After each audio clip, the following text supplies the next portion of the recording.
right? I've had enough. I've had enough. I've had enough. You know what? Because I have finally found a thing which has broken my love for the sport. And that is that Kask have released a new helmet, in case you haven't seen it, at the Tour Down Under, which covers the tips of riders' ears. What the fuck is this piece of shit?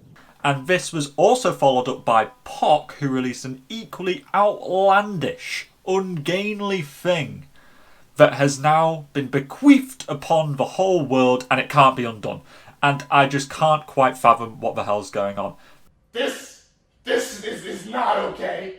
This needs to stop now. These helmets, I'm not sure at what point in history we thought, you know what, the CDA impact of the tips of riders' ears is what we need to be focusing on in terms of aerodynamics. We crawled out of the ocean millions of years ago in order for us to go through battles, wars, diseases, so that some guy called Dan Bingham can create the most awful helmet there has ever been. And the worst part is that this is just going to continue. No! God, please, no! No! There's going to be more helmets and they're all going to look equally shit. This area is not good either. I hate this, but I'm mainly worried about this. This is not the first thing that Aero has brought out, which is also rubbish. Do you remember they're still used, Aero Wonder Bras? They came out, they look awful.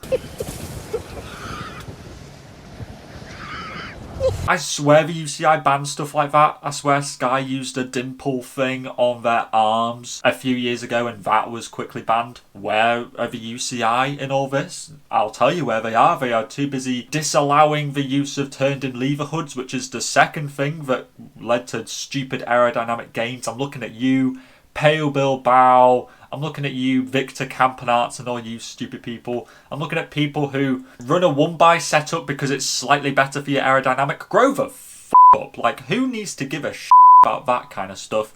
The speed play pedals that are dimpled on the bottom of them. The aero fairing of putting a radio down your front because that's more aerodynamic. Massive TT helmets, that's another Dan Bingham thing. Now everybody wears massive TT helmets like they're about to blow up Alderaan or something like that. And that time where Lotto Soudal used what can only be described as spunk on their legs, but that was also very quickly banned by the UCI.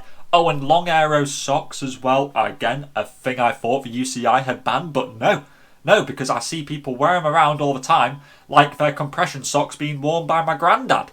I just do not get this complete obsession with aero. The worst part is not that the pros use it. I can fully understand the pros using it, but the really annoying part comes. The thing that it's going to annoy me even more. So be prepared for another one of these. Is when they get introduced to the general public, because there's going to be some out there who's going to immediately buy this helmet. They're going to rock up to your chainee. They're going to rock up to your training ride. You know exactly the kind of people who I'm talking about. The people with more money than sense, more watts than sense, and they think, oh, I need to save an extra couple of watts by, having this helmet to cover the top of my ears. You know what you should do instead? Just lob your ears off. Just lob them off. Just get a knife and cut them off, because that'll probably do the exact same thing. And you know what? It's probably a good thing that it covers the top of their ear tips, because all that they would hear whilst wearing this helmet is me hurling abuse as to how much of a they look whilst wearing it.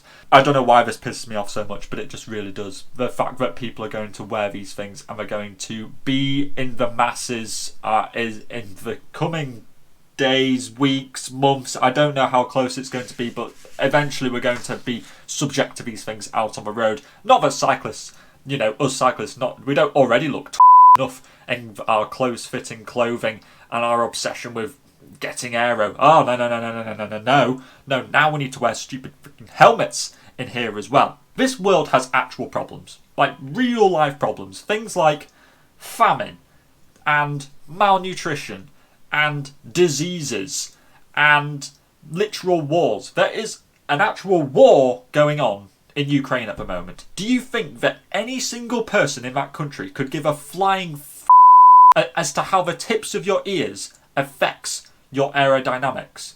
There are people out there whose jobs it is to sit and look at CDAs change real time in a wind tunnel once they cover up the tips of ears. How in God's green earth have we ended up at this point in humanity? It is completely outrageous and it needs to stop. Aerodynamics has gone too far. I hate it. Just go back to steel bikes, ridiculously hard gear sets and stuff like that. I would much rather us go back to that. Previously, I had no idea really where I thought I would draw the line on aero.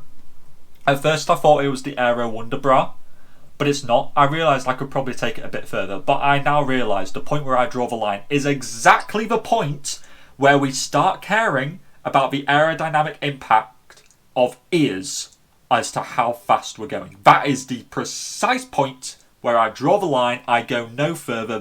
This is where we fight! And you know what? You can be an aero junkie all you want, but you have to admit this stuff is going too far, and the general public just doesn't need it. You know what? I will give you some advice for going faster on your bike. It's two simple things. Get your head down and pedal harder. One more thing. Eugene, give me that. If I ever find one of these lying around again, I swear to fucking God, I will stop being so polite. Get the fuck out of my sight before I demolish you.